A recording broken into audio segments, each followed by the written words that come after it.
Happiness lies within us, not in external conditions.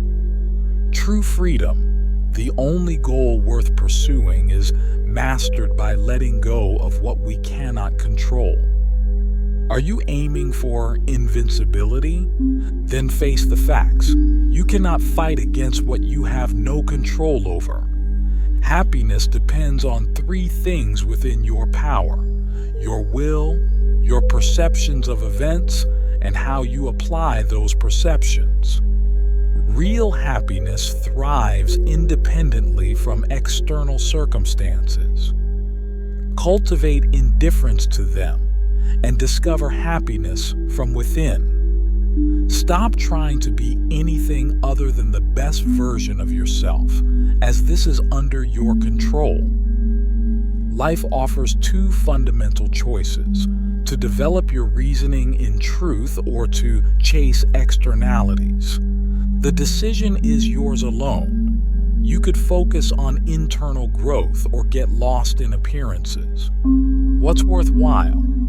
Gaining wisdom or following the mediocre crowd? Recognize what you can and cannot control. Happiness and freedom begin with this understanding. Once you accept the distinction between controllable and uncontrollable aspects of life, inner peace and outer effectiveness become possible. Focus only on what you can influence.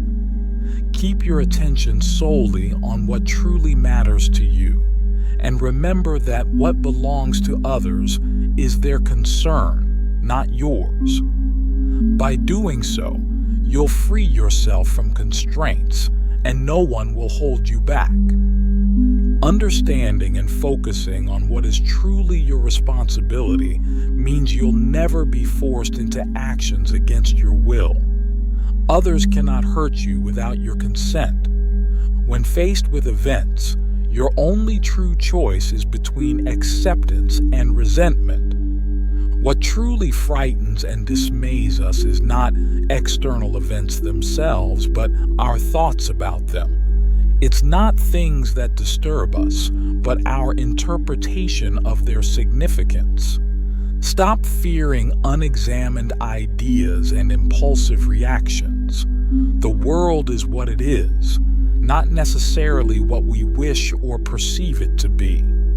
It is our attitudes and reactions that create problems, not external circumstances.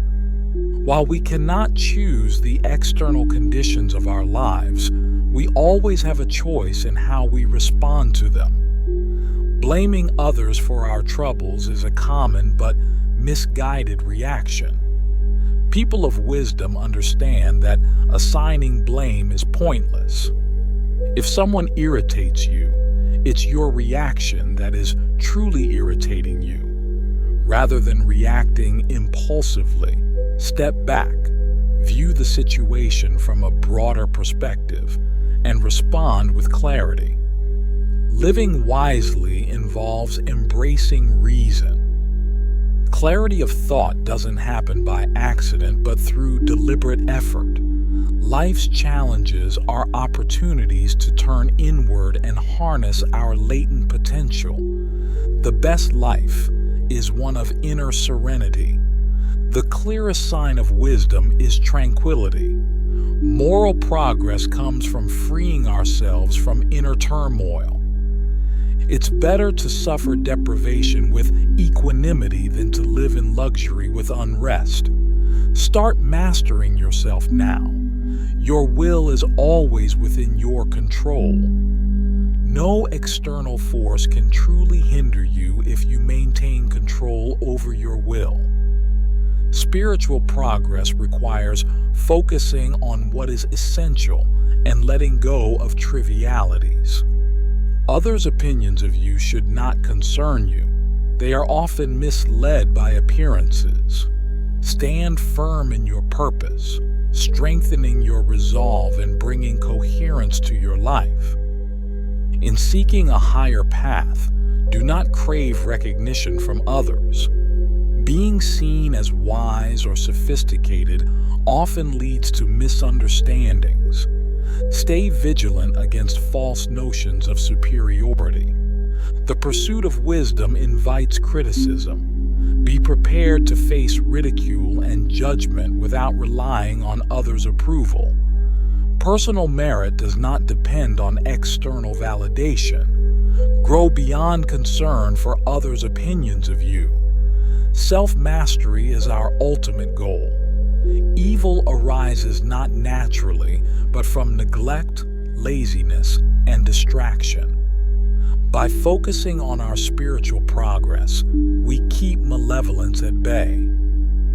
Face life's painful events squarely, frequently reflecting on mortality and loss to liberate yourself from illusions and petty jealousies. Adapt your desires to reality, governed by immutable laws. The sooner we accept this, the more at peace we can be. Freedom is not about doing what we want, but understanding and accepting the limits of our power.